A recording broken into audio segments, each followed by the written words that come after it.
मुंबई, सपनों का शहर, शहर जहाँ रोज हम जिंदगी के सफर में दौड़ते, गिरते, संभलते, उठते हैं और फिर भागते हैं सपनों की दौड़ के लिए। कोई यहाँ किस्मत चमका लेता है तो कोई बस जिंदगी की गुजर बसर का डेरा ढूंढता रहता है। मैं भी कई सालों से मुंबई में था, कई डेरे बदले, कई में सालों तक रहा और फिर कहीं और दूसरा डेरा ढूंढने निकल पड़ा। यूं ही भटकते भटकते मुझे एक खूबसूरत घर नजर आया और फिर मैंने अपना नया डेरा बसा लिया। घर बहुत पुराना था और सुनसान जगह पर भी बिल्कुल अकेला, जैसे मैं इस शहर में अकेला था। बस अब मैं और मेरा डेरा। वक्त बीता, कई दिन बीते, मैं इस घर में रह रहा था। साल बीते, अकेला था, थोड़ी मायूसी तो थी। इस घर में मेरा एक ही कमरा था, वही मैं रहता, बाकी कमरों में मैं कभी नहीं जाता। दिन भर बाहर रहने के बाद मैं घर लौटा था और बस उसी कमरे में अपनी रात बिताता। घर बहुत बड़ा था और मैं अकेला, इसीलिए मुझे कभी कभी वहम भी होता। रात को जब मैं अपने कमरे में होता तो ऐसा लगता जैसे एक आदमी और औरत बगल वाले कमरे में बातें कर रहे हो।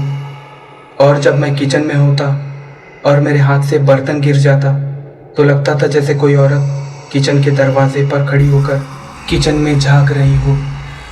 और जब भी मैं घर की छत पर होता तो मुझे सिगरेट की बदबू आती। ऐसा लगता जैसे मेरे पीछे अंधेरे में कोई आदमी खड़ा होकर स्मोकिंग कर रहा हो। जब भी मुझे ये सब वहम होते तो मैं वहीं से दौड़ा दौड़ा अपने कमरे में वापस भाग आता। एक दिन तो मेरी रूह हलक में ही अटक गई जब मैंने एक अनजान बच्ची को अपने घर की सीढ़ियों पर खिलौने वाली गुड़ियों के साथ खेलते देखा। अब मेरा अकेलापन मुझे खा रहा था। हमेशा से अकेला और सबसे दूर और अलग रहने वाला उन शक्तियों को महसूस कर पा रहा था। इन सब से ध्यान हटाने के लिए मैंने अब अपने कमरे में ही रहने का सोचा। कुछ दिन बीते, मैं कमरे में ही था। कमरे में रखी रॉकिंग चेयर पर बैठकर मैं आराम कर रहा था। तभी मेरे कानों पर एक आवाज़ पड़ी। ऐसा लग रहा था जैसे कोई औरत मेरे कमरे की तरफ बढ़ रही हो और मेरे कमरे का दरवाज़ा खोलने ही वाली हो। अब मेरा डर हद से ज़्यादा बढ़ रहा था। मेरा भ्रम विश्वास में और विश्वास सच में बदल रहा था। जैसे ही दरवाज़ा खुला मैंने देखा एक औरत की परछाई मेरे कमरे के दरवाजे पर खड़ी है। मैं अपनी रॉकिंग चेयर पर झूलते झूलते अचानक रुका और वो चीखते हुए कमरे के बाहर निकल गई। मैंने वापस दरवाज़ा लगा दिया और कमरे के कोने में दुबक कर बैठ गया। मेरा डर अब मुझ पर हावी हो चुका था। मेरे मन में डर ने डेरा बना लिया था।